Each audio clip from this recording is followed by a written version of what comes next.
Are you a person who loves the feeling of using pen and paper, but you'd love the convenience of having everything stored digitally? My name's Hannah with WTI, and I've been using the Huion Note, which allows you to do just that. This thing is honestly so cool. My son loves drawing, and so notebooks can stack up very quick. So now he can draw on paper with this thing, and it saves every single one of his drawings digitally. So he can start drawing on paper and then edit digitally later, and I can store all of them without a huge pile of notebooks. For me, I love taking notes by hand. The paper and pen feel just feels better to me.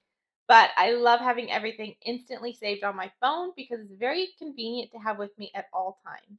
The sensitivity of the pen honestly amazed me. It is so accurate. Every little detail shows up.